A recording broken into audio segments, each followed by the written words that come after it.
Once again, ladies and gentlemen, welcome to the Front Door Show brought to you by Four Fantastic Events. I'm your host, DJ Prieto, and every night since April 14th, about almost every night, April 14th, I've been having a guest come in onto my show. And today I have one of my old school friends, very long time, Porgie. How you doing, man? My brother, how are you, Angelo? Good. So do me a favor, as I said, ask all my guests, introduce yourself. What I'm going to do is going to create a watch party on mine and start sharing it on your end. But while you're introducing who you are, kind of give any websites, any companies you need to talk about, who you. Do it all. I'll do it all.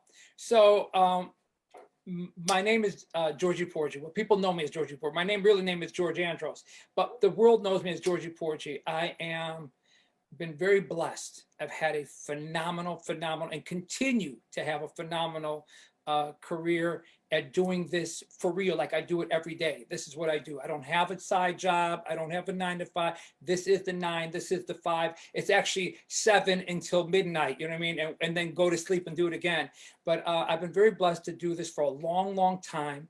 I am an artist, a DJ, not in that order. I started off as a DJ, then I ended up making records, and I had, put records out and sang on them, which was the twist on it. And the records did really well. That took me to a place where I was able to be signed to Warner Brothers and signed to Universal. And I have toured the world, and in over a long span of time, I've sold millions of records. I've had countless #1 records around the world. I have Billboard named me top 10 dance artist of the decade. Few decades, I think last decade ago, and now they just name me top 50 of all time. I mean, and on a list where Michael Jackson, Madonna's on the same list, So I've been very blessed. I've had a wonderful career. I own the Music Plant Group. We're the longest running dance label in the world. And yes, before you all go crazy, when I say that, we never stopped. We were 24/7, 365. We have put out records every single year. None of this, we stop, we start, we stop. If that's the case, well, then we're really the longest, because I had another company before that. So just this company and it's had different names. I mean, when I say that, it has different logos as far as label imprints, from I Am House, Vinyl Soul, Vibe Music, Metalworks, Act 2, Moda. I mean, there's a lot, 27 years is a long time. So we've been able to do a lot of great things. So have we shared the watch party so I can share it? Yes. It's on my Four Fantastic Events page, my business page. Here we do. Let me share the watch party. Okay. Yeah. How do I go? Where do I go to get it? Go to which page? The Four Fantastic Events business page, the like page. Four Fantastic Events. There you go. It came up right away. Yep. And let me click on that and let me share it. Yep. Here we go. We're sharing it to Share It Now Public. Yep. Share it to your timeline. Beautiful. Now we've shared it across my thing, so then we can get all the people come on. Right.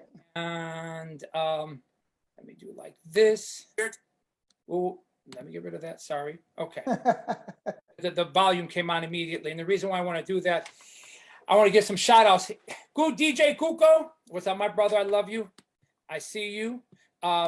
If Jazzy's watching, hello, my sweetie. My little Los, Tio Nuno loves you. My CC, Tio Nuno loves you. Freddie, Gina, and everybody else is watching, because I know they're all going to come on now. But let me get that out, because I'll get my butt. I'm a Tio Nuno. So Tio Nuno has got to throw down and do his right thing. CC,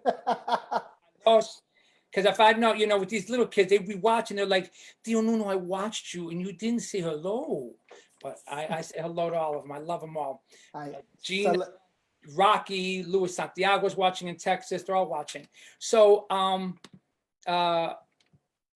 basically, back to what I was telling you. So I've been very fortunate to be the DJ that just started off like everybody else. I was a mobile DJ. Okay, so what year? So let's start beginning. Why? The #1 question I ask all my interviewers: why? Why did you decide to do this? What inspired you to? I mean, seriously, I love music, and I've loved it when I didn't even know I loved it. And when I say this to you, when I was really young, our father had bought us a old Victrola. I'm about to date it, but and he had this thing. And all I know is that we found 8 tracks later. And you know me, I wanted to hear what the hell I had done. Here I am recording DAI. I mean, as a kid, I mean, like, because DEI was way before. I don't really get into it until BMX comes around, like yourself. I mean, is that the time we all, you know what I mean? No. I'm 57 years old, so trust me, I know where WDAI fell into the. I'm not saying that you don't know. I'm just saying when I really came into it, really loving it, is the same thing, the same love that everybody else had when BMX went on the air. You know what I mean? Not on the air, but when that whole thing. But DAI to me, I was listening to something when I didn't know what I was listening to. And I'm not talking about mix show. I'm talking about just listening to music and really loving, you know, the music that, you know, that I didn't even know what I was listening to. Does that make sense? Yeah, that was the disco funk and you know, R&B age. I didn't even know that that's what I was listening to. I didn't know I was recording that until later when I went back to listen to stuff. And so the love started there. And then it really bit because I would go out to parties and see DJ spinning. And I was like, just amazed. I would just sit at the side and just stare at it.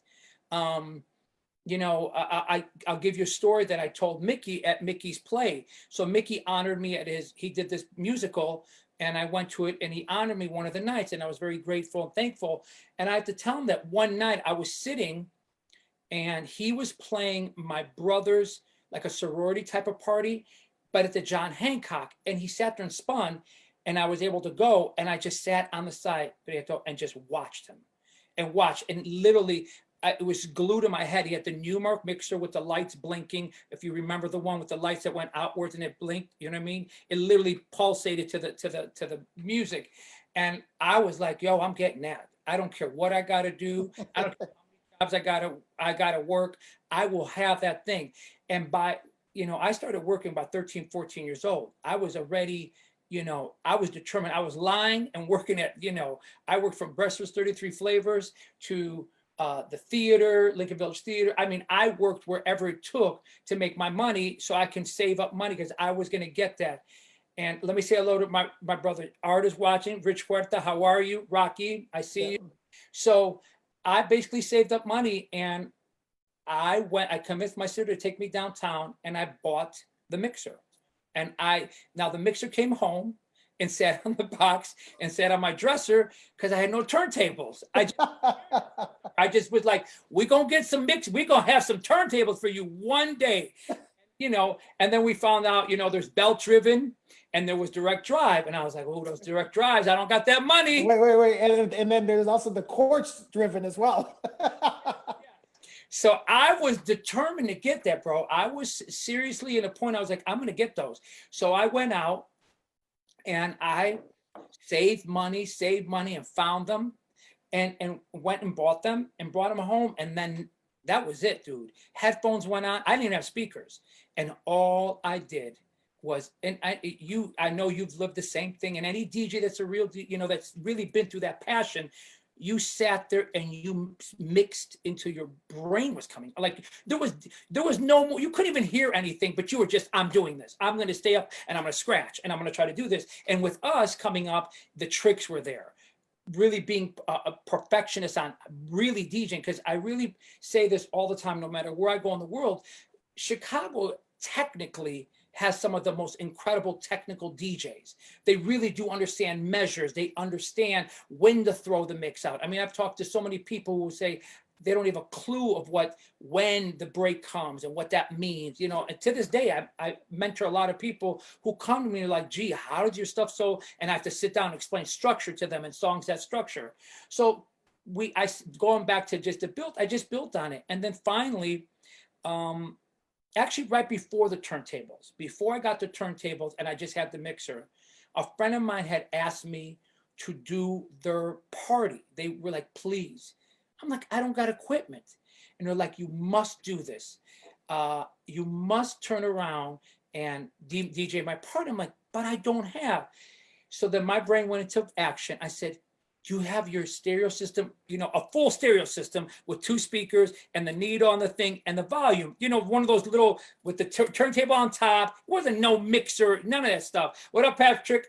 So I had one and she had one. So I took 2 of them, put them side by side, and all night long the volume went up, the volume went down, the volume. But we, you know, party. I did my first little party, and people had a great time. Like, you need to be a DJ, and I'm like, I'm working on it. I got this. The mixer is sitting on the damn. It is sitting on the at the house in my bedroom. We tables for it, and then I got the turntables. And then it started from there. And then I went out and bought the turntables and started mixing. And then I saved up money to buy the speakers, you know. And again, you wanted the best. And you're like, okay, damn, we're not getting the best ones yet, but we're going to get some speakers. And then, you know, we went and did Santiago in the house, Texas in the house. So after that, I bought the speakers. I bought everything. And I was like, okay, it's time for me to go be a DJ. And I started like anybody else, booking those mobile parties. You know what I mean? Right. As a mobile DJ, that's what you did. Whatever it was, Prieto. I mean, they could have called me to do, you know, a funeral. I would have been like, all right, let's run. What do you need me to do? You know, I made myself a sign. I had made a sign out of cardboard. I'm not lying to you. I found one of those big actually it was a box that I turned outwards. And I literally stenciled out the name of the DJ company and folded it in. And that, you know, even my first coffin, I made it. Just literally bought wood and put the sponging in. I mean, funny ass story. Bill and Julian would come to my shows because we had become friends back then, and then really tight friends. And you know, by that point now, I'm jumping a little bit forward. I had picked up speed. You know, I was really by high school senior year, I was doing the parties. What up, Tony B? Let's look at that. Virginia's in the house with us tonight. So I literally went out, Prieto, and I, you know, said, okay, I'm going to start doing some bigger parties. And so I, just like yourself today, where you put these main events together and you go crazy, I would just go and rent, you know, whether it would be a banquet hall, or it was a hotel banquet hall, whatever it was, I would get it and throw parties. So one of the things I threw back then was obviously, you know, typical toga party, high school, and everybody came. It was packed. And then after that, I do another one. But I also hustled it. And again, with my little man-made coffin and my belt-driven turntables, we didn't get the direct drive, bro. We were still working hard, but we had the belt-driven. And I went out there and I just did the parties, bro. And I had, you know, was driven. I was determined. And at one point, it got to the point where we were doing these hotel parties. It's like 3,000 people would show up. And I was like, okay. So my question is, yeah, where's Georgie Porgie come into that factor? Are you Georgie Porgie? Yeah. So let's go back. So Georgie Porgie, when I did that first party, my friends were like, you need a nickname. And they used to call me Georgie Porgie, just from the nursery rhyme, as hanging out with friends. And I was like, okay, so Georgie Porgie. So one thing led to another. And I said, okay, Georgie Porgie it is. I'm going to become, you know, we'll be Georgie Porgie. But then, you know what happened, right? Everybody, and you know this because you remember it from back then, everybody had a cool little name inside. You know what I mean? It was Kenny Jam and Jason, blah, blah, blah, blah, blah. So Georgie put Georgie Mix and Porgie in there. And listen, I have no responsibility for a lot of stuff. Some stuff was just, you're just flying by the, listen, I did stuff that was crazy back then. I mean, at one point, I wanted to be about the part of the Hot Mix 5. I told Mickey the story. They were laughing. And I said, and I tried different ways to get in and showing them that I could draw crowds and stuff like that. It was no. So I got pissed and I made my own shirts that said Hot Mix 3, me, myself, and I. I swear, it went out. So, I mean, I would just do my different stuff. So Georgie Mix and Porgie goes out there and just starts DJing. And he's really doing a lot of stuff. And I always was driven. I was like, I'm going to be on the radio. I'm going to do this. I'm going to throw parties. And somehow, at some point, in the thing, I just started meeting the Mickeys, you know, all the different people, and a lot of them were just like, "Yo, you have like a lot of people." But I have to tell you, Benito, I never knew I had. I'm being real with you. I didn't know. I was just driven. Just go, go, go, Right, go, right, go. So right. I wasn't like, how many people do I have? I didn't even know. People would come and be like, dude, you have a lot of people here tonight. I'm like, okay. Well, but let's be factual about this. That didn't happen until Facebook was created. That how many people have. That's the truth. No, no, can I tell you something? No, I'm talking about keeping track of how many people you have. That's what I'm talking about. Yes, you could have a lot of people. how many people? Because I used to throw the events, just like Right. you were like, and you always have been. You're throwing the events, so you know what came through that door. You know, if Right. it's 800, 2,000, 5,000, whatever. So I started doing stuff, but I would always think out of the box. So there was a thing called the SS Clipper. Do you remember that? Yeah, I remember that. So I was the first who went to the guy and said, look, I know this is just this long corridor, and it's nothing but a ugly ass fence. And the other side of where Navy Pier is now was where they kept all the parade floats and all that garbage. They just kept it on the other side. And this thing was cemented. It was only one big boat. So I convinced him. I'm like, look, do you have a liquor license? He goes, yeah, I could sell liquor. He goes, then open up some bars and let's throw a party. So that's when it really, really started to become like, you know, we're getting like 4,000, 5,000 people, to the point Bill and Julian are like, yo, we're coming to party with you. And they'd come on this, and I'd be like, and by this point we have some direct drive turntables. But I was like, you know, but I still got my little coffin, bro. I still got my coffin. And I was like, you want it? Do you know this might be some rinky dinky stuff? He's like, I don't give a shit. This place is popping. So one thing led to another. And that's what led me to, you know, become tight with them. And they were on, Julian was on the radio, Bill was almost on the radio. And that's what convinced, you know, they would come to the parties and I'd be like, yo, I want to be on too. Get me on. And they'd be like, you know, and Bill, and I've always had the most love for him, like, because Bill would be like, dude, we need to let him on. Let him guest mix. So Bill would always be, you know, promoting. And then Julian finally, you know, after beating him up, because, you know, people don't know, me and him were super tight. I mean, you know, we're not going to go into the thing, but I introduced him to somebody who ended up dating and blah, blah, blah. So I knew him very, very, very, very, like when people say they know people, no, his mother made me food in his home. Right, I sister opened up her first taqueria in North Lake, and this boy here was like, this is gonna, you know, because I didn't listen. I'm a kid from the north side, you know what I mean? So here I'm from the north side. I'm like, taqueria, this shit ain't gonna happen at all. And then all of a sudden we show up and there's lines down the street to get, you know, tacos, you know what I mean? And then I learned real quickly, oh no, motherfucker, no, there's a huge listening audience out here who loves tacos and stuff like that. So I'm talking, that's how long I've known him, where a lot of people say, and then it went from that to, then I became almost every weekend I was on the radio with him. And that just boiled over.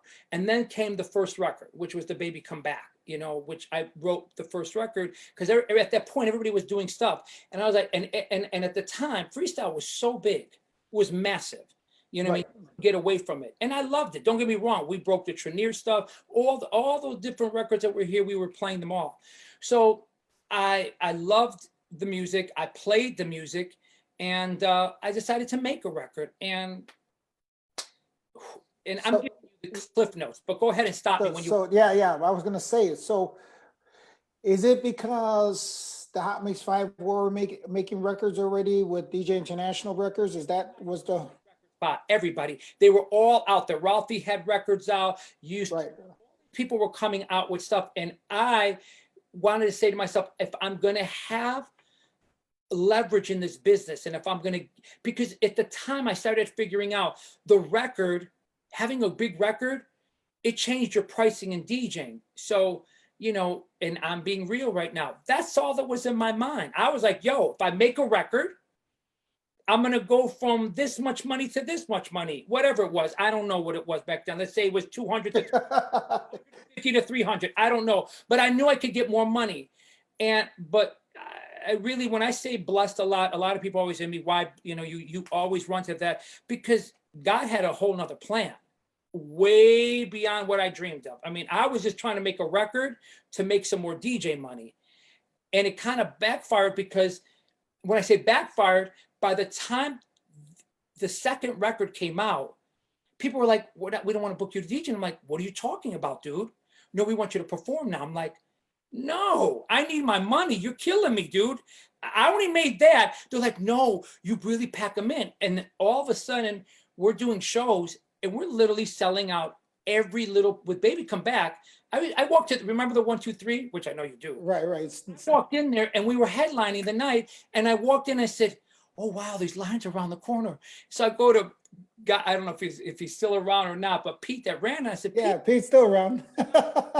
Pete, I love you. I said, Pete, who else is here tonight? He goes, hey, kid, shut up. It's just you. Get out of Yes, here. exactly. No way, Pete. And he's like, get out of here. They're here for you. And I'm like, so we went out and we did shows. And then after that, it just, and by the time, again, Cliff Notes, we're trying to take 30 fucking years and put it into an hour. And Right. when you want me to turn left or right. So after that, Prieto, it was, people are like, make another record. And I'm like, make another record? This was hard enough.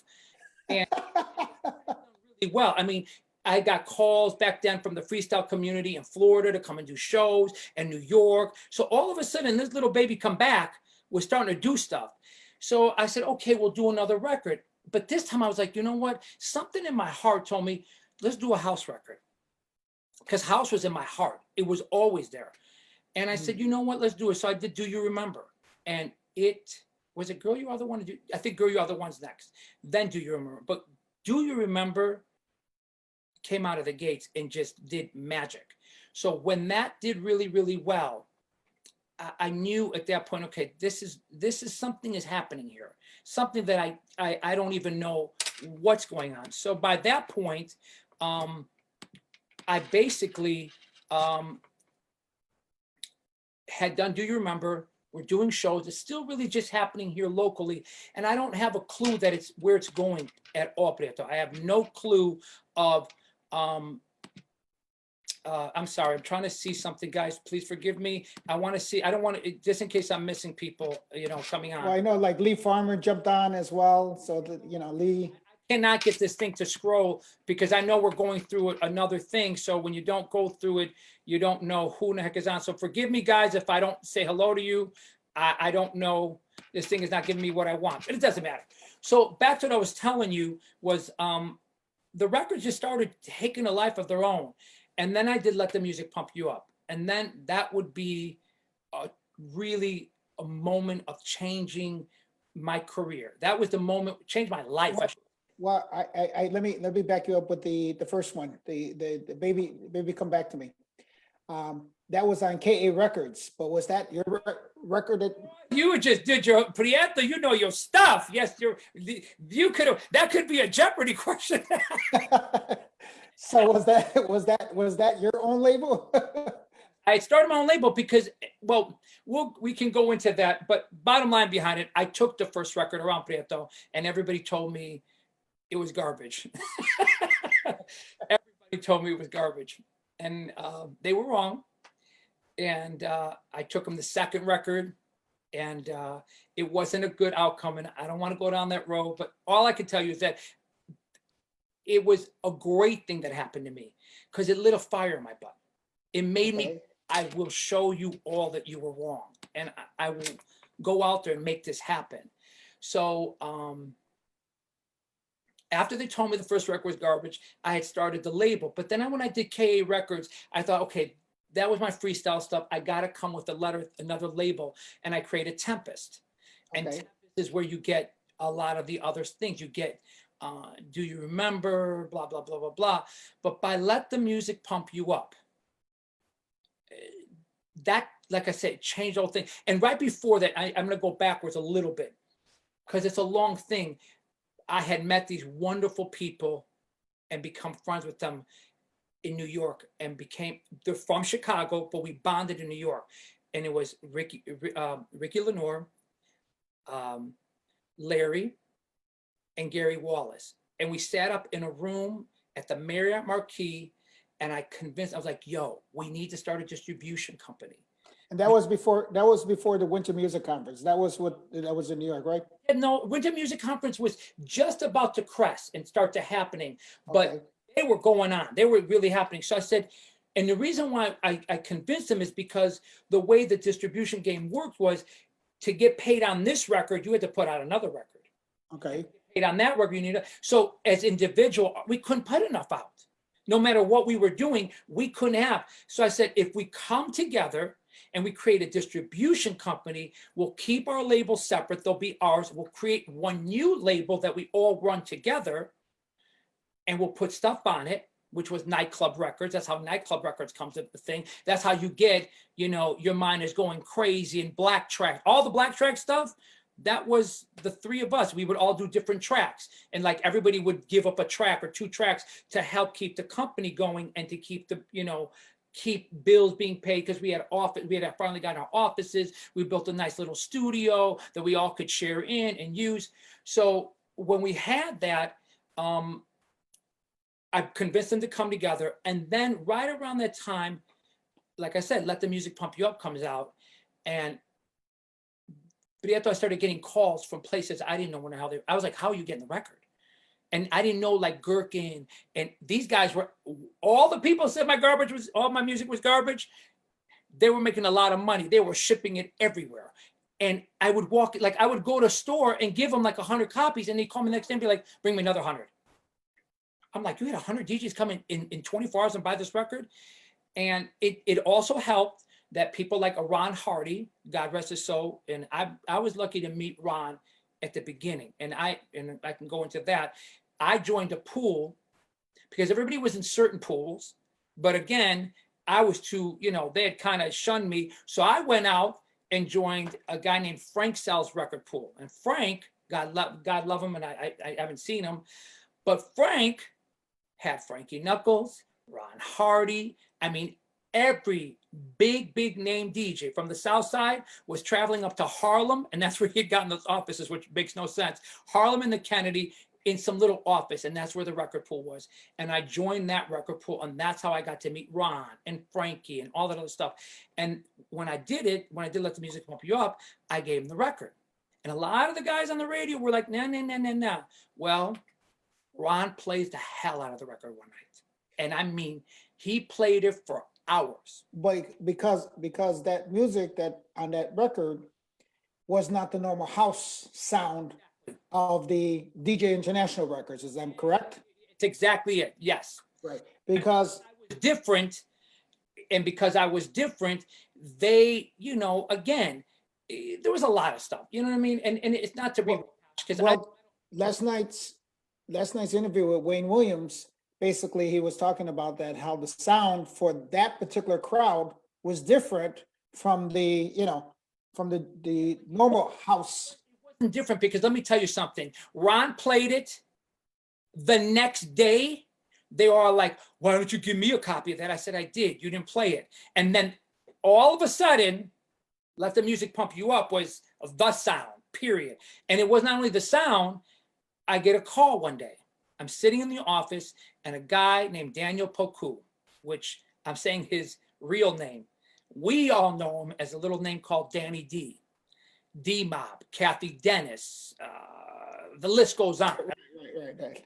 So I get a call from him from England, and I hung up on his ass because I didn't think it was him because I was a big fan of him. And I'm like, he literally called the office, and he goes, hello, is Georgie there? And I'm like, yeah. I love your record and I want to sign it to Warner Bros. I said, yeah, and I'm the president of the United States. Click, hang up. He calls me back again. He goes, hello, the line dropped. I said, oh my God. I said, how long are you going to keep this little accent going? And I said, who is this? Come on, who's playing games with me? He goes, I'm not playing games. I said, who are you? He goes, Daniel Poku, Danny D. Have you heard of Kathy Dennis? I said, I know who Danny D is. You're not calling me. He goes, I am. And I said, oh my God, who's in on this? Hey, who's on the phone? I'm talking to you. I'm literally on the phone like this. Who is this? What's going on? Hung up and again. He calls back the third time. He goes, mate, have you lost it? Don't hang up on me. You have a big record in England. And I'm like, where in the hell where's the record and where's this big record going on? And next thing you know, I knew it was for real. He goes, I want to sign the record. Did you do the record? I said, yeah. He goes, you're singing on it. Yes. You made that music. Yes. You wrote the lyrics. Yes. Okay. I want to sign it. How much? And I'm like, so I named a price and I was like, he said, yes. And I said, oh my God. I mean, I'll tell the price. It was $10,000. I was like, they're going to give me 10 G's for a record. Oh.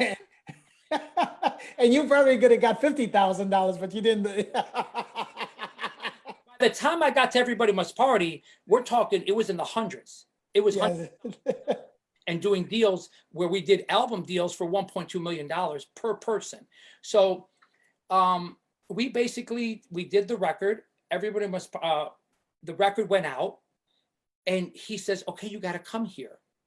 Where is here? You got to come to Europe. And next thing you know, I am waking up one night in Paris, the next night in the Swiss Alps, in the next, we were going and doing, we did all of England. It was funny. I went to do radio shows and I didn't know this. They thought I was black because of the voice. And I wasn't faking it. That's what the voice was. That's what was coming out of my mouth. And I went to go to Bobby and Steve's show, Kiss FM, and I'm sitting there and they're telling the guy behind me, when's Georgie coming? And he's pointing like this, like it's him sitting in the seat. Like, and they're like, no, when's Georgie coming? And he's like, that's him. So they're like, absolutely not. They went live. They're like, Georgie is here. We have an imposter. He's here. And then they went into this whole thing about he's white. Yeah, Georgie's white. And then they said, sing. And I sang and they go, oh my God, Georgie is white, and that was the big hoo-ha. And next thing you know, I did the record and it just took off. Prieto, I didn't know what was going on. I had no clue. It was like play money. I would go to, and back then it wasn't the euro. It was France had its money, blah, blah had its money. So you had to crash course on trying to, Swiss francs versus French francs versus the lira versus blah, blah, blah. And you're doing this stuff and you're just on the road and then they're setting up tours and we're on the road. And then we shot the video. I convinced them, let me shoot the video here. We shot the video and I had no clue. Like I said, I really seriously, I was just in it. I was just doing it. I wasn't thinking like, wow, I'm going to shoot videos. And everybody else was just like, yo, you're shooting a video. I'm like, okay, doesn't everybody shoot a video? Even to the point, God love Richard Rogers. Richard at one point pointed out to me, he goes, I was, Googling, hello. He goes, you've always headlined. I said, get the hell out of here. I said, no, I haven't. He goes, yes, you have. And he went back and he looked, he goes, you see. And then I realized even when it started to really blow up and we would go to places, man, it'd be like 5,000 people, Prieto, 10,000 people waiting. And every time I'd go to places, I'd be like, my life goes on. It was really, and I won't jump that far forward, but it became to the point where I would show up and be like, who else is on the day? I was the same thing I did to Pete. I was doing to promoters around the world. They're like, who else is on the bill tonight? They're like, ha, ha, ha, ha. And I'm like, ha, ha, ha. What is so funny? Who else is on the bill tonight? They're like, you. And I'm like, yeah, okay. All right, who else? The lines around the corner. I'm like, this is the party? Even when I went to go do Brazil, I think that was the funniest shit in the world. And now, let me not jump forward. I'll tell you about Brazil after. But anyway, Yeah. Where do you want to go? Where do you want to take this? No, so now you're into what, 4 or 5 records into this? Is that where? At that point, let the music pump. Yeah, 4 or 5 records into it. Right. And now I am really, really. And what year is this? 86, 87? No, about, remember, 89, 91. Okay. We're in that area. Because again, all these other guys had come out with records before that. You know what I mean? I don't remember the dates. I'm sorry. But, I know that Used to Hold Me was out already and Move Your Body and all that other stuff. So I come out, 89, 90, 91, 92, and I just start having these records. And they're just doing magic.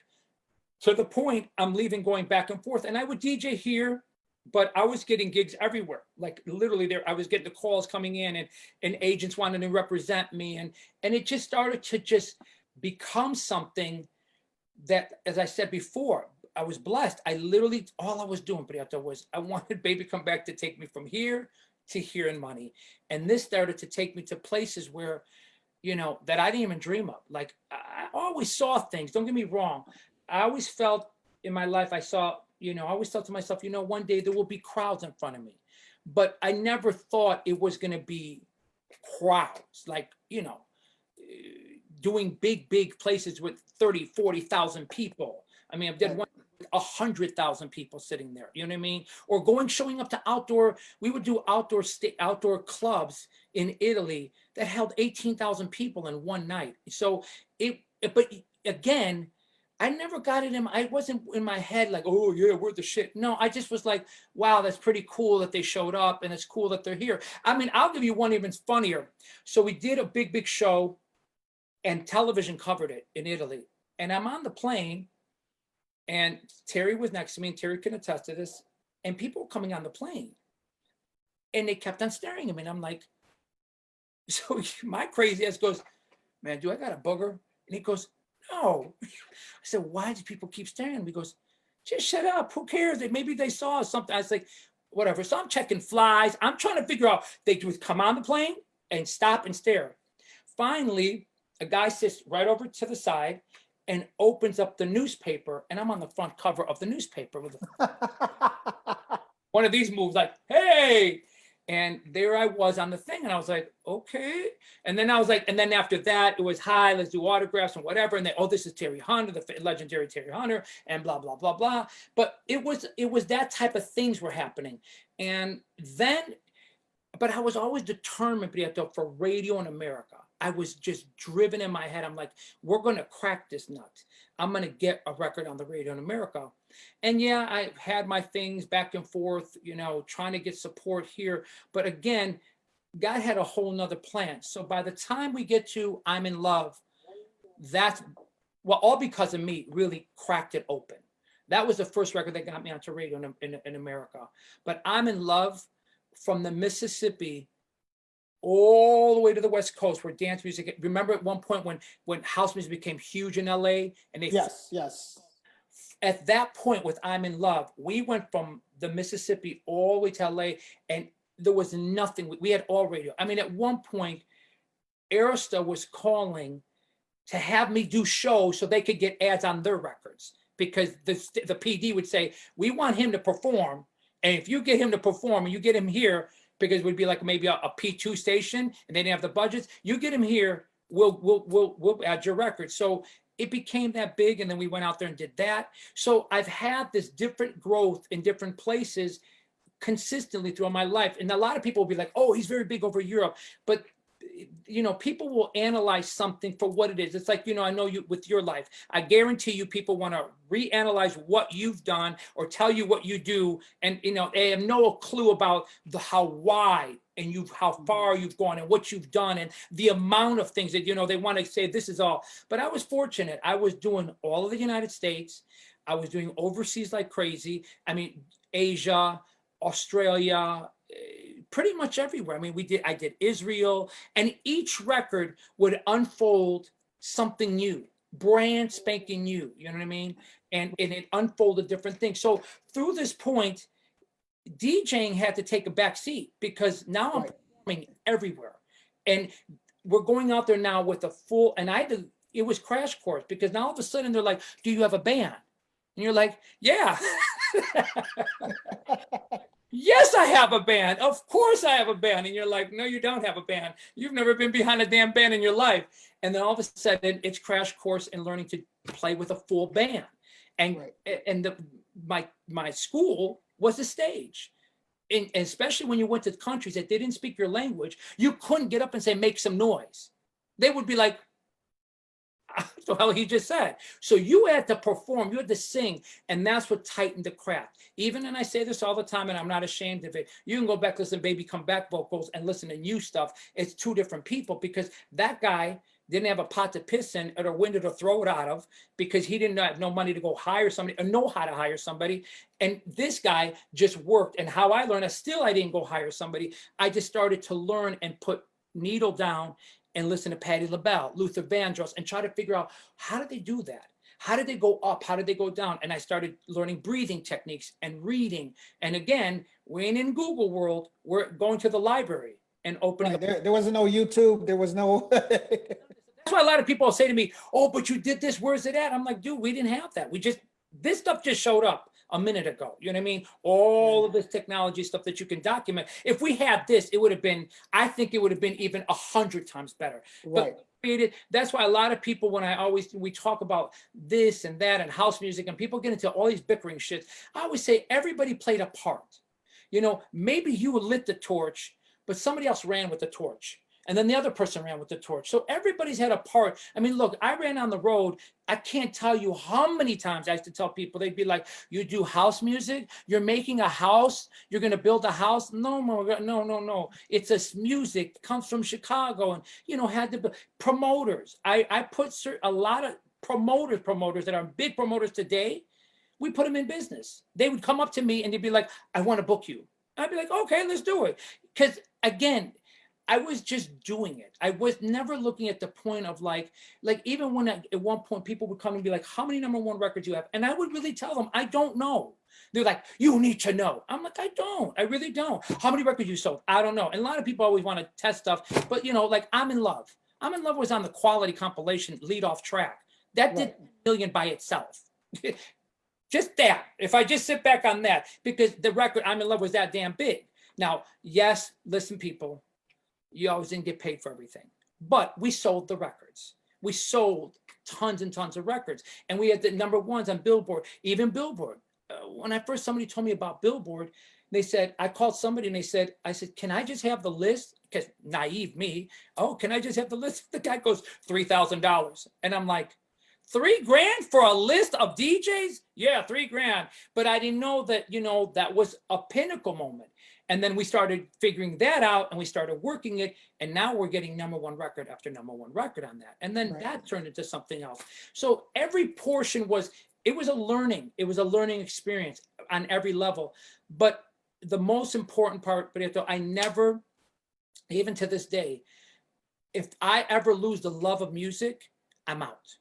I would be out. I still have that fire in my stomach. A lot of people say, your energy is so crazy. Because I love what I do, man. I love making music. I love showing up to places. You know, I've been, again, I say it over and over, blessed. I go to places where people, I did a show in Florida, let's say during Sunshine, and a gentleman sat on the side of the stage holding a CD and a picture of somebody. And I was coming around the stage and somebody says, I said, let's go in the back. I said, hold on.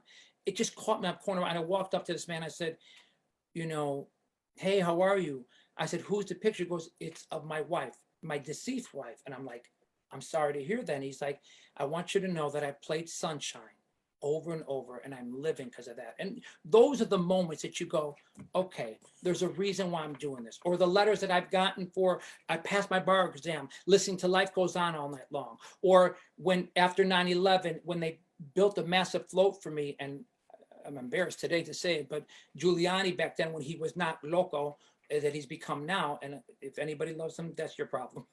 But he's crazy now today. You know, he allowed me to be in the first Columbus Day parade, and they built me a massive float. And I sang Love Is Gonna Save the Day with Barbara Tucker on the float and a bunch of other people on the float, and sang this record. And we went down Manhattan and brought it to life. It was the most somber thing you've ever seen in your life, and to be going down a thing. So those things have happened to me throughout my career. So that's what meant a lot to me. And that's what's always meant to me, is the people, loving the music, loving what I do. A lot of people get into this shit for the wrong reasons. Yes, in the beginning, we get into it and we want to be a little famous and we want to make some money and all that other stuff.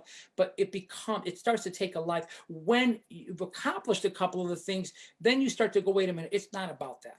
To me now, to me is like, you know, when I do my food drives and I do Battered Women and Children, that's what it's about. Raising money for cancer, helping people out, picking up a phone and getting somebody a job when they're about to lose their home. That to me is what it's about today. I mean, that's where I thrive on. I love the fact that I'm able to assist people in the moment of their moments, whatever. But yeah. So, I mean, that you were going to mention about what you did in Brazil. Do you remember? Fast forwarding, we go. And so it goes in, it's been chapters. I call them chapters of my life. You got the life goes on chapter where, you know, I'm out there doing this record, and, you know, it becomes it when the millennium hit, they played it, you know, at the strike of 12 at the Millennium Wheel in England, and they went crazy and all of the garbage. And there's chapters. So EDM comes in and shuts the hell out of house music. It just poof, puts a cover on it. And I'm like, it is what it is. So I've said, you know what? I'm still going to go do what I do. So I made a record called Can You Feel That Sound? Which a lot of this music, some people would be like, really? There's a lot of music I've made that has hit different places. And I've also been a person now that I don't sit there and sweat. If, like, if somebody comes up to me and says, oh, I haven't heard your music. Well, whenever you're ready to come out of your little rock, lift your rock and show on up to the party. We have tons of music. Like, I have a new record coming out next week. I'm about to go live. Next week, I'm going to perform live, but we'll talk about that at the end. So all of a sudden, the DJ, Getta, and all that stuff that happened, I start getting calls to come and DJ and sing. And I'm like, what the hell these guys want me to do? I mean, like, next you're gonna be like, can you juggle some balls? No, I can't do all that. Just let me do what I do. No, we want you to come. So they want you to go back to DJing is what they. Tell you something, Prieto, it was really full circle moment. So I start getting the call, and the money goes up again. And I'm like, no, I'm not doing it. That's crazy. You want to DJ and grab my mic, come in front, sing the song, come back, DJ, come back, sing. And I'm like, y'all are fucking, you're crazy, dude. So then money goes higher. Now I told you, I keep my legs. I don't forget what, I still am George, and I'm very much humble about what's going on. When the number got so crazy, Prieto, I was like, okay, onto the studio we go. We're putting a show together. I'm going to DJ, and I'm going to run around, and I'm going to sing and come back. So I go out there. I go to Brazil, and I'm thinking, okay, please, Lord, let this be like a club of like 1,000 people, 500. Let me try my shit out. I walk in, Prieto. It's a little soccer stadium, an indoor soccer stadium. I'm like, but they took me there. And like, we have to go to sound check. And I'm thinking again, I'm like, he pulls up and I'm like, oh, what do we have to get something here? And he's like, no, we're going to do sound check. I said, no. Aren't we going to the club? And he goes, this is the club for tonight. I walk, I'm like, oh, hell no. So here you're talking about Brazil soccer. Exactly. So it's a lot of people coming. So I get up and I'm like, why? I'm like, yo, God, what are you doing to me? I have to learn in front of, so I'm up there and I went and did it, and I pulled it off, I practiced enough and did all my stuff. And then that took a life. Then all of a sudden, Puerto Rico called, blah, blah, blah. Everybody started coming, DJ and sing. That's incredible. So I started doing that, and I've been doing that, but I still do the live shows. I mean, it depends on, the blessed part is I can take a show out now with a band, me by myself, DJ sing, and the people really show up, and it's beautiful. But the funny part about it is I left that night and I'm like, okay, now I really got to put this, I got to amp it up. I got to put things around it. Fast forwarding, I'm in LA doing it, and I come around the stage and all the DJs are videotaping. And us DJs, we love each other, but we're not videotaping our guy up on the stage, if you're on the same stage that night. And it hit me, and I said, they really like this shit. And that's how Houses of Feeling came apart. Everybody thought I was going to become a promoter. I'm like, no. I'm not looking to be a promoter. I'm not competing, because everybody thought I was coming in to compete. I'm like, I have an idea. I want to put this show together, and I want to put it where the DJs don't stop all night long. Artists come on. You don't know when it's happening. They'll come out 2 and 3 times throughout the night. And we did it with live instrumentation and all. And I'm not saying that nobody else has not done this. So I'm not reinventing the wheel. But I had my own interpretation of how I wanted. What I was doing by myself, I was going to put on steroids. And we did it. And it was very successful. Did well. And actually this year we were about to roll it out to 4 cities. And COVID said, no, you're not. COVID said, no, you're not, to a lot of people. Shut up and sit down. So, and let's fast forward to COVID aspect of it. Okay. So talking to a lot of people, as far as DJs that are producers, it seems that you guys as studio guys kind of are in isolation anyway because you're working in the studio. Is that correct?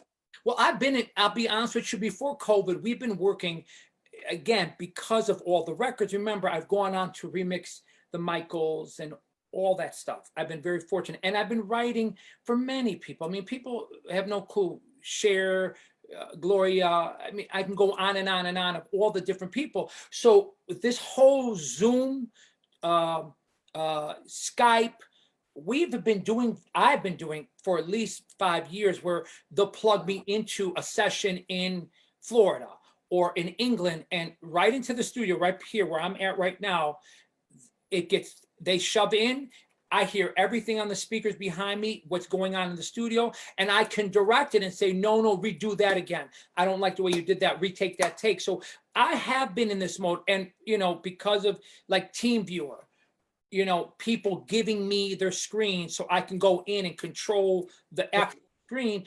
I've been doing it for a while. So COVID really, for me, all it did was it made me, I have been planning something, how you're coming to you're going to take a break after tonight, after the show. I've been wanting for a while to put a show together, but not, I know people, it's going to be podcast. I know people want to call it podcast. I'm calling it a show, but obviously because of COVID, we'll have to do it just like what we're doing here. But I've been wanting to do this for a while, to talk to people and just talk back end of stuff more than, I just don't want to talk about the music. I want to talk to people about life and other things. I want to go deep diving into people's careers. Like, how do you get from here that you don't have money to get to somewhere else? So COVID has done that for me. It's allowed me to build a full set. I built a massive, beautiful set with full on cameras, DSLRs, the whole 9 yards. And we're about to launch a TV show very, very soon.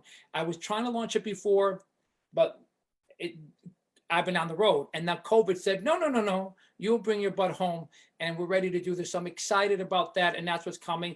Music's still coming. So COVID hasn't changed. I'll be honest with you, since March 15th, the only thing that's changed for me is that the gym closed, and I got healthy about 12 or 13 years ago. I went to the gym, and I've been just trying to keep this weight off because, I'm a professional eater. I will never... I don't give a crap what anybody says. I know where the best pizza is. I still know where the best ribs are. I got my places. I'm still doing that. But the difference is I went to the studio. So to the gym. The only thing that changed with me since the gym's closed, I started walking. I would walk. I mean, it's funny. I was walking one day, and what's his name from the I can't think of his name right now off the top. He's been the DJ for hip hop artists. He's God, what is his name? He was on the radio. He's been on the radio. He did TKA for a while. He did K7. Mario Nevis. Mario Nevis. I was walking and he's like, Georgie? Like, yeah. He goes, what are you doing? I said, walking by. We have to walk every day because there ain't nowhere to go. And, I'm trying to keep it. I'm trying to walk 9 miles a day, But DJ nonstop. Go. I not think of his name. I was like, well, because we know him as Mario. we don't really call him nonstop. Sorry. Yeah. So, but yeah, so I walk. That's the only thing kind of changed with me. But as far as the studio work, it really has been project after project has come in. A lot of people prepping for when it ends. They're like, yo, I want to write a song. I want to get this out. Artists we're working right now. I can say it now. We signed Dominique Jackson from Pose, who's going to do a record for the company. We're talking to Haley right now, some people from The Bachelorette, to do a record for her. I mean, I do a lot of records. I'm working with Girls on the Avenue out of New York. I'm working with DJ Rocky B, Luis Santiago, Patrick Wayne. The label's still going, and we're still putting out records and just trying to get through this moment, and just doing our best to say, you know what, it's a moment, and we will get this, and try to be positive about it. Well, I think you said something that was very key, and I'm going to kind of speak on chapters, and I think that's very important because just like you had your chapters, and I think this is where everybody who's successful in this business, they deal with chapters, and I don't know if they have epiphanies that happen during the course of life that you're like, okay, you know what? It wasn't like for instance, it wasn't planned for me to go into the Latin music. It just happened because I made a mix tape that blew up, you know. Came to you and said, no, come over here.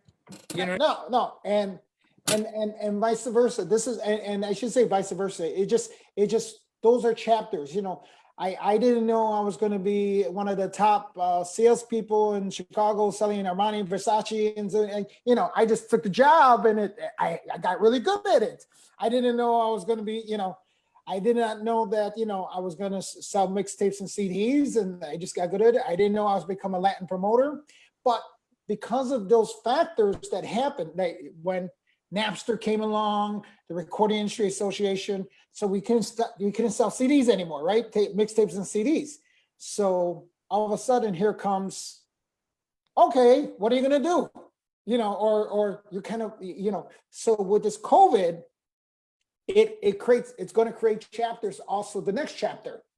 you're right. Because that's and I'm sure that's everybody in this industry is going to have a new chapter, and you either it knocks you down or you do something to pick you up. And that's my heart. It's about just reinvent yourself. I've always done that. I mean, a lot of people never understood it. You know, like when I turned around and did other stuff, like I've done music for circuity. I've done different things to reinvent myself. I just Right. always believed I can't keep doing the same. Like people used to come to me, make another life goes on. You can't. It's Right. done. Right. And I know everybody else likes to remix stuff. By the way, let me say a little tip. My DJ Val, she's also with the company. Tim Schomer, my brother, I love you. How are you? I just saw a couple of, I'm seeing guys, the scroll ain't working possibly. What up, Jesse? Patrick, Jesse, Wilfredo, Compi, Chad, wow. Gina G, Valerie, let me just say quickly, hello, everybody. Tim Schomer, Mark, I see everybody. And honestly, if I didn't say hello, it's because the stupid scroll, I'm trying to watch this Facebook thing, but we're having a conversation. So I'm trying to do two things at one time, but I love you all, whoever's watching, and I love you. And Cece, Theo Nuno, love you. See, another shout out for my Los is out there. And everybody, love y'all. But anyway, so you have to reinvent yourself. You just got it. You can't sit back. I mean, I really, you know, there's not anybody who knows me really tight knows that I want to do a TV show. That's my next goal. I mean, I went back to school to learn how to edit, to learn how to light, the whole nine. It's not something we just did. All the music videos that we've done in the last 5 or 6 years, that's all in-house. And I did that purposely. I mean, I went out and built a massive rig and a big rig that we can pull in and shoot something from beginning to end. And I did that because I want to reinvent myself. And I feel that you need to always keep it next. Now, does that mean the company's going? No, we got records coming. We're going to always have the records coming. You know what I mean? I just signed a record from Italy today, just a few hours ago, you know, so I'm not going to stop doing what we do. Val will have another record out. Rocky will have, Lewis will have a record. DJ Q will have a record. Barbara's done stuff on the label. I mean, we're always going to have all the stuff happening with the label. And people always know there's an opening here because I give people opportunities.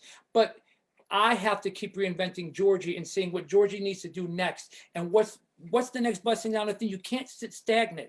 And this moment for me has been a really, really wonderful time for me to get ready to do this TV show. And I'm promising you guys, it really is going to be great. I mean, we're going to have a lot of fun. I got great ideas. I've been reaching out to a lot of beautiful people that I know people want to talk to, and they're all like, Georgie, we're in. So we're going to have a wonderful show with this thing, and I want to take it to the point where we become a production house on that end too. I'm not even stopping there. I'm tired of having CineSpace, and I happen to know the people who own it, and they don't reach out to none of the labels here. They don't reach out to none of the people in our backyard. I mean, and I'm happy that my friends in LA get the work, because I know them who get it, and God bless you. I'm happy for you. But it does not make any sense to have CineSpace over here and you can't do it. So that's been my mentality. I'll give you an example. This is a perfect example of what I mean by looking at your own. Benji came to me at one point and said, there's a guy named Patrick Wayne, and would you give him a chance? And I said, yeah. And we put out his records, and now Patrick's on fire. He's throwing down. Every time you look at the track source, he got 3 and 4 records on there at one time. And that's what I think has been great. And I've always seen myself, and I didn't know this in the beginning, but I really found out truly that I vessel a lot of things. God has blessed me to come through. You know, when I managed Terry Hunter from the infancy, I know people want to create their own cuckoo-ness, but no, I met him when he was a part of what God rest Armando's soul back then. And I managed him from that point, went right after Armando, right around there, UBQ, with the beginning of UBQ, all the way to when I wrote on the thing and got him signed to RCA and wrote the legendary Terry Hunter. You know what I mean? Right. Those things, managing Psycho and Terry Bristol, having them in my life, in my career, and they're wonderful people. And they're also my friends, and we're all very tight. Having people like Xavier Joshua in my life, who I love dearly. The list goes on. It really, really goes on. And I believe that I want to create more platforms to allow people to have opportunities. And you know, like I see Tim right now. Tim started doing his thing where he started mixing. And, you know, and you could ask him, I called him up and I said, Tim, I'm really proud of you. I need to talk to you. And he's like, is everything okay? And I was like, it's fine, Tim. I just want to say I'm really proud and you're really kicking butt. Keep doing what you're doing. I love it that you're doing this show and the amount of people watching you and things you're doing. When I see you, before we went live, you guys, I told Prieto that he's like, oh, you know what I'm doing? I said, no, I know that before COVID, I'm sitting at the gym and a guy who's not an ounce of Latin in him, but fell in love with salsa. It's like, yeah, go to this party, and this guy named DJ Prieto is there, and I was like, that's my bro. And he's like, you know him? I said, yeah, I'm gonna come to La Habra one night. I'm gonna have him call your ass out. I'm gonna have him get up. I'm gonna go up on stage and be like, come over here. And he's like, don't do that, don't do that. But I'm proud to know that, you know, that you guys are. There's no reason in this town there should not be a overwhelming love for the fact that our people are doing great. This whole thing and what it is because it's a small pond. They always are grabbing at each other's ankles and don't understand if they would grab from the feet up and lift, you could throw you even further. So when I want to do something, I can pick up the phone and say, Prieto, look, I have this concept. I know you got that shit on lockdown and you know how to break it out. Let's go do this. Let's do A, B, C, D, E, F, G, because you know how to do it. You've been doing it. It's the same thing when people come to me and say, Georgie, can I put a record out? You know, at this point, and please, this is not ego, but you can cough on a record and I'm going to put it out. I can make it happen in the world because we've gotten the label's been around for a long time. It has it's received very well. We've great relationships with people around the world. So if I really wanted to put somebody on, I mean, there's no Frisha and Lamboy if I didn't start them. Josh Harris, I can go name for name to name of how many people we have put on and given them careers out of New York, out of San Francisco, and go on. But that should be for our own town too. It should be. I always say my own hometown, I asked them a lot of times, hey, you got any records for me? All right, you stay struggling. Thank you very much. Have a nice day. You have a guy who has the freeway, forget the freeway, the super highway to getting you music and getting your name out to the world. And you're trying to struggle, trying to say, I'm going to create my little label. God bless you. Make your label. You're not making sense. You're not doing smart business. You know somebody, if I wanted to do something Latin, I'm calling you. Why am I going to sit there and struggle through something that you have in your left pocket? You could be like, oh, George, you need this? I got it. Don't worry about it, bro. I got you. You know what I mean? And cut them in, let them make money. Everybody's happy, you know, and they don't get that. Well, another thing in the chapters, just that you've been saying, when you say Latin, when we talk about Latin, even that happened for us. You know, at one point, we were the consultants for Sony Latino. We did Song by Four. We did Suavemente, Píntame, all of that stuff that happened. I can't think of all their names. Ivy Queen. We can go on and on and on. Ricky, Mark.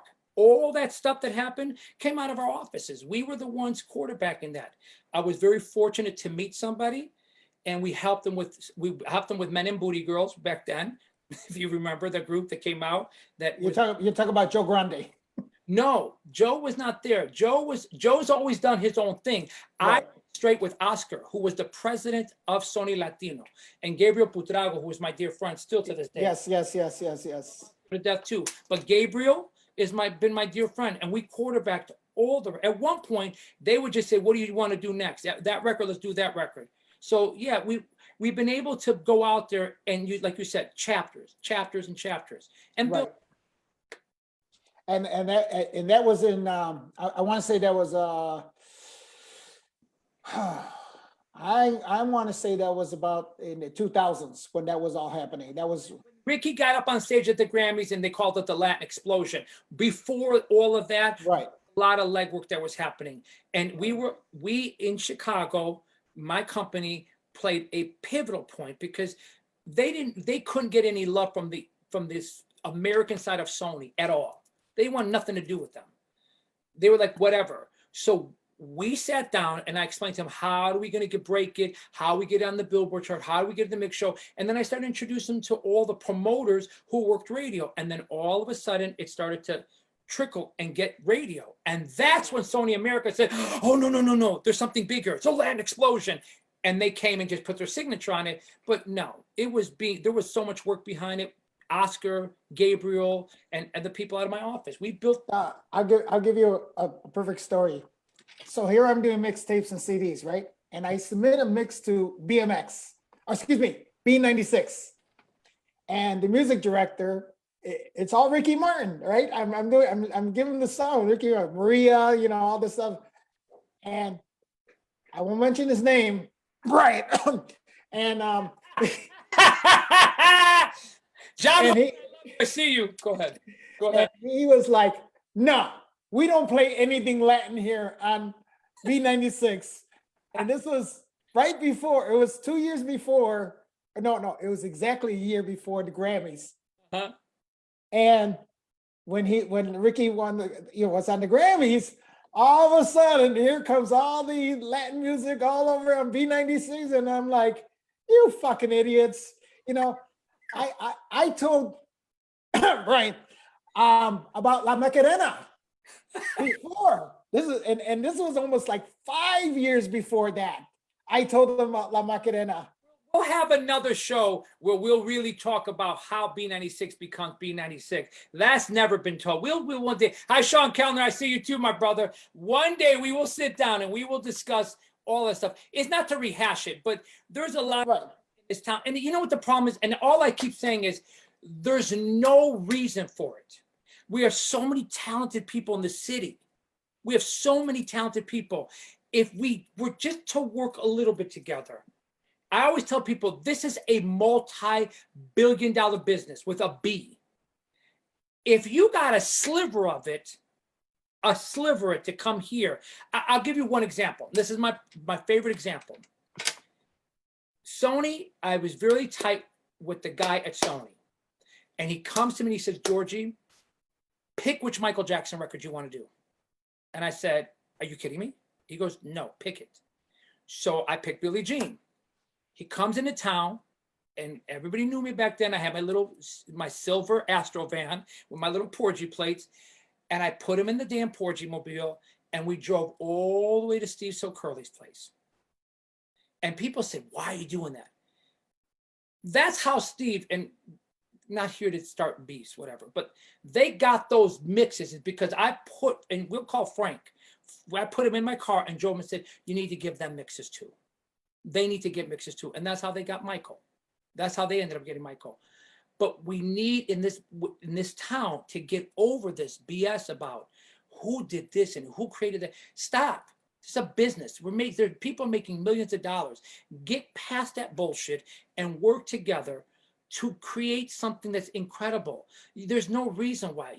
What you do, Angelo, is phenomenal. There's no reason why we should not be able to support. And that's why even to me, you know, clear, let me be real with you guys.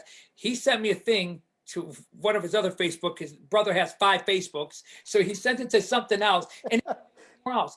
But as soon as I found it, I wrote him, I said, I'm sorry, bro. I'm sorry, Bob. I didn't see this, but you just tell me when you want me on your show and I'm there. Not because, because he's my friend and I want him. And if this is the show that he's doing and he's succeeding with it, if I can help in any way, I want to do it. And it comes down with everybody in Chicago. I don't have that garbage, even with old nonsense. You forgive and move on. Let that shit go and move forward because there's more blessings come to you. But that's how it's got to be to me. It should not be bickering. The bickering thing is just so whack to me. Right, because I know when last time I seen you, I want to say, I think it was. I was at Alhambra. I came to Alhambra.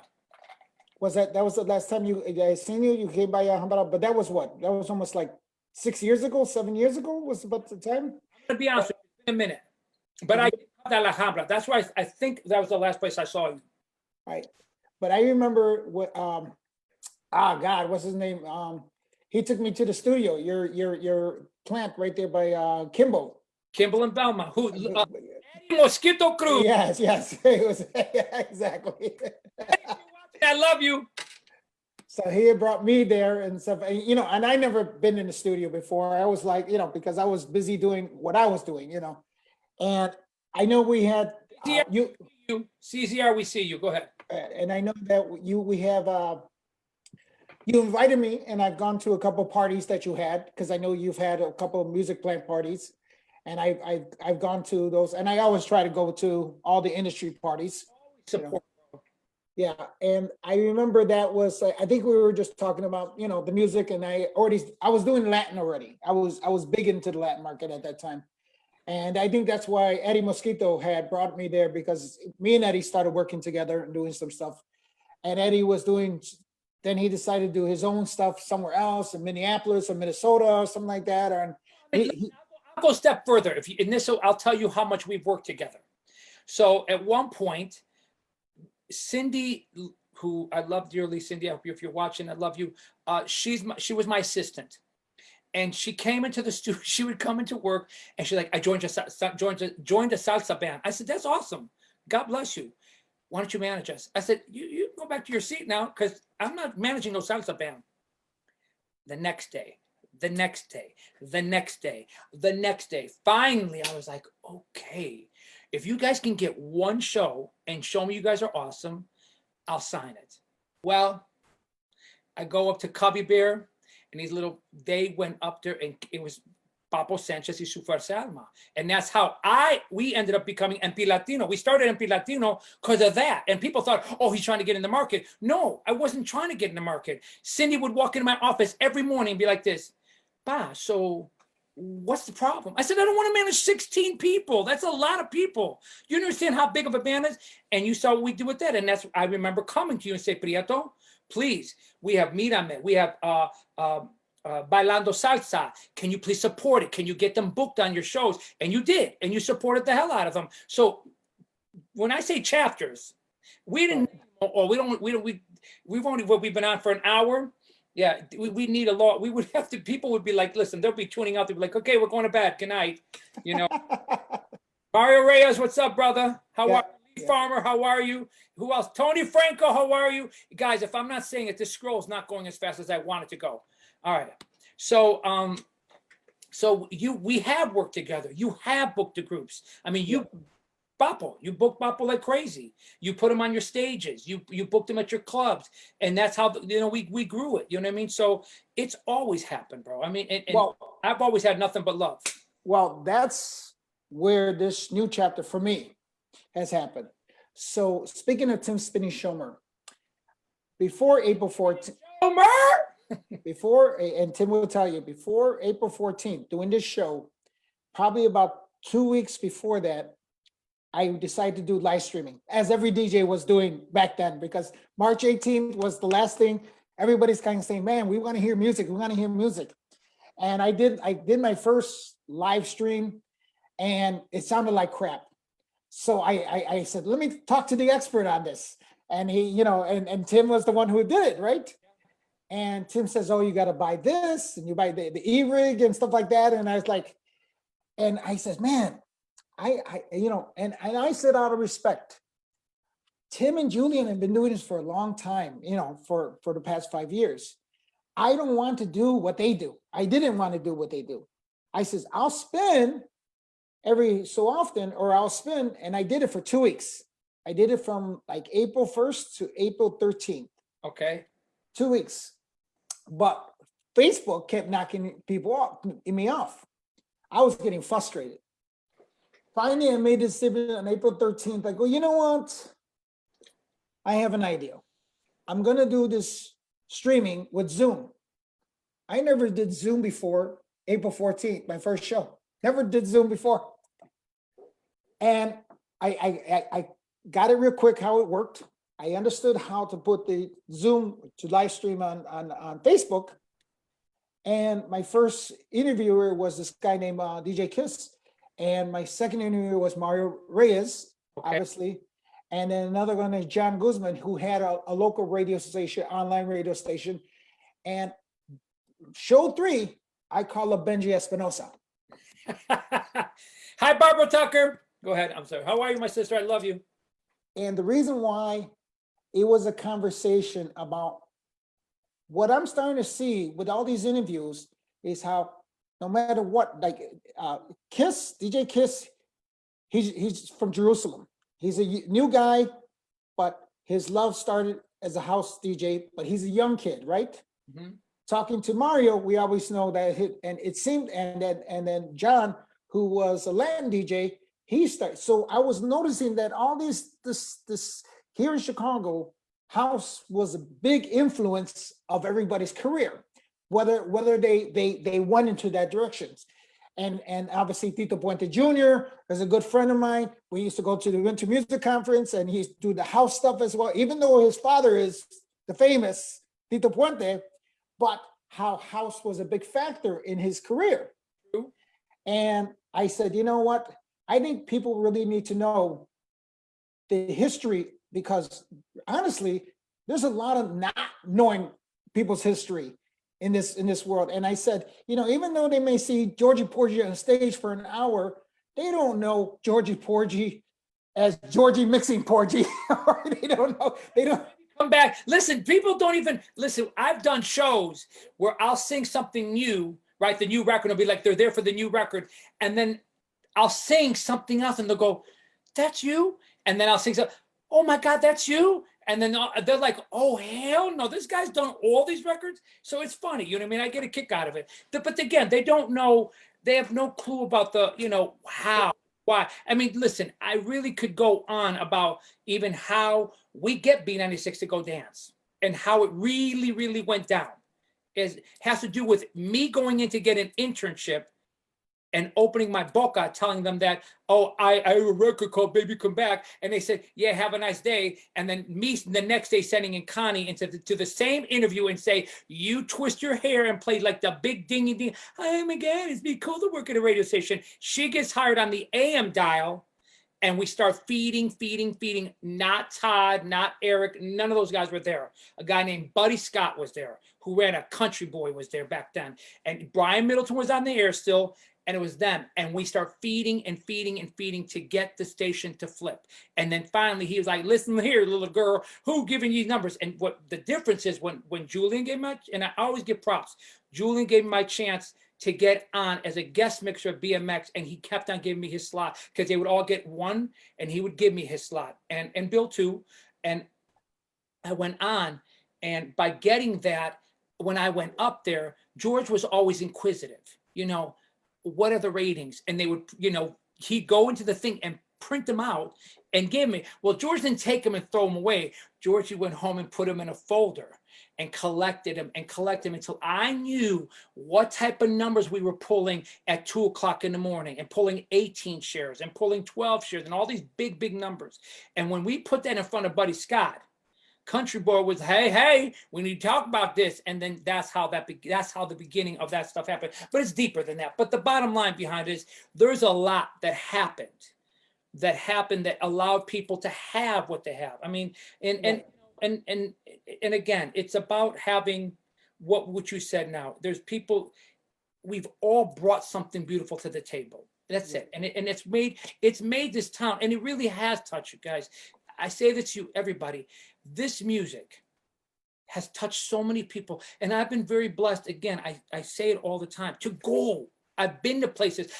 They were taking me to Slovenia, and I swear to God, I'm like, where in the hell is Slovenia? This is when it went from Yugoslavia to Slovenia. I'm like, I don't even know where the hell you're taking me. And to know you're going to the highest mountain in Slovenia, and you're like, there's a club there. And what are they pumping? All of our stuff. And you're just like, wherever you, the most corner of the world got affected by what we did, you know, and it's beautiful. And I say all of us. Yes, there's people who, you know, there's people who began it, and amen, they were there, but everybody played their portion of the part to take it where it is. And it's the talent here. Yes. Oh, I mean, we're from producers. Tim. Yeah, I know. from the producers, from the guys who are the back end of the music to the guys who are in the front end of the music. I'm talking everybody, but being it, you know, Go ahead. I'm sorry. I just get, he said hello, Georgie. so being it the people that are behind the scenes as well as the people that are in front of the scenes. There's so much talent here. And that's the end, you know, I just interviewed Efren Vasquez, who is a phenomenal sound engineer, and he was the glue to a lot of the, and I say the glue because you couldn't have live music without a sound engineer. Let's be honest with you. And having the right sound engineer that knew the systems and knew, you know, and he handled 720, Palladium, Excalibur, you know, he was I don't care what music was playing, you needed that sound engineer, and he was it. And he handled True. this, you know, so that, and Danny Lee, God rest his soul, he just passed away. Danny, phenomenal engineer. I mean, right. people don't know that Danny Lee was Stevie Wonder's live engineer everywhere he went around the world. This man traveled with him and did his shows. Just Right. the talent here is through the roof. It really is. And there's so much. And that's all I want from me. What I can provide is I want my company and what we do to be a vessel to be able to help other people get to where they need to go. And that's all we've been always, I found myself doing. It's a lot of work. You have to deal, you're mentoring people, you're teaching people, but you know, the success stories are beautiful. You know, I mean, look, a guy walked into my office as Papo, not Papo Sanchez, another Papo, named Efrain Pagan. That's his real name. His name, we call him Papo. But because we had Papo Sanchez and it's Papo, we would say Papo, and two people turn around. Guess what? We got a DJ Cuco. And voila, look what that success story is. And I mean, we can go on. You know, when Mosquito came around, he said, you need to do a radio show. We need to push, and we pushed him. And then Freddie helped him to create my compy, who's watching, hi compy, who helped him create his radio station. So it's endless amount of beautiful talent in this town that just done. And I know you have endless amount of stories of all the people that you've surrounded and given people opportunities and got them to give them their stage presence. And like I said, listen, when we made Pablo Sanchez y Su Fuerza Alma, I was like, Prieto, I need you to play this record and I need you to put them on a damn stage, please. And you did. And it should be just like that, because at that point, because of what we did, we changed the fee for salsa bands, which were like 600 and 400, and we made it go up to 1,500 and 1,800, and we changed the game as far as getting them to be excited. When we did Humble Park with them, and we had them come in, and we put the sirens and all this other stuff, and we had the guy come down the middle of the thing with the Puerto Rican flag, and then they climbed there with all their camouflage. We went to change to just give something different. And so I just hope that people in this town will always try to push forward and be a vessel, help the next person, stop worrying about what's in it for you. You will get blessing coming back to you. I know for me, I've had, and I continue to have, tremendous amount of blessings happen for me. That happens because I've always not worried about, well, if I help them and if I teach them how to do this, then no. Go for it. Knock yourself out. I want you to be successful. I want you to be as successful as possible. It's only the blessing will come back to yourself. So absolutely. Any last words you want to say to everybody listening? I gotta say this to everybody watching and anybody gonna watch. I'm grateful to every one of you. I really mean it. From the bottom of my heart. I've had this unbelievable career that I think I'm about to go into another chapter, another whole thing that's about to happen that I think that even I don't know what's around the corner for me. But that's only happened because every time I've turned around, you all have had my back one way or another. And I mean this for everybody watching around the world in the United States, whoever watches this thing, you guys have carried me through everything and allowed me to live my dreams, be a kid who dreamed about being in the music industry. And guess what? It really happened. So I'm thankful. DJ Glenn Fisher too, doing records. Dim, I gotta say Dim. Who else?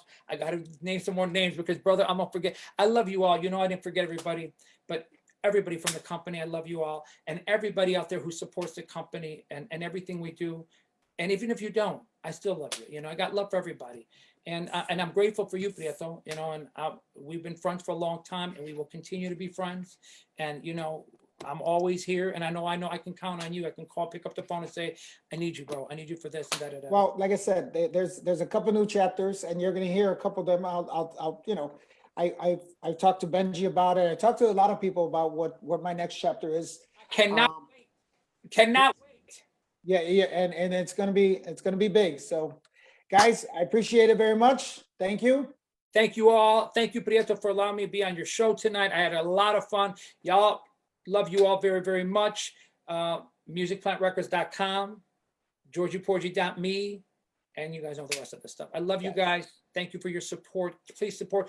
And next week, I think it's going to be next week, I'm going to go live, and I got a brand new record. I've been holding on to it. It came to me before November, before all this COVID thing. It's called Thank You. And it's a really incredible. How appropriate.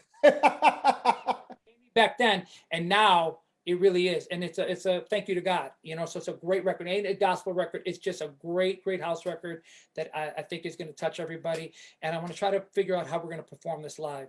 So I got to figure this whole thing out. All right, cool. Thank you. Every week, but every week there's something else. And by the way, congratulations. I don't know if they're still watching, but if you are watching, Jairo and Melaine, I love you guys. Congratulations. They just got married. I just stood up in their wedding. I love you very much. God bless you all. See, I didn't forget them either. I'm trying. And let me one more. CC, Lois. I love you guys. My Tio Nuno loves you. But all right, bro. Angelo, I appreciate it. Thank you so much. I had a great time tonight. And I can't wait to see you.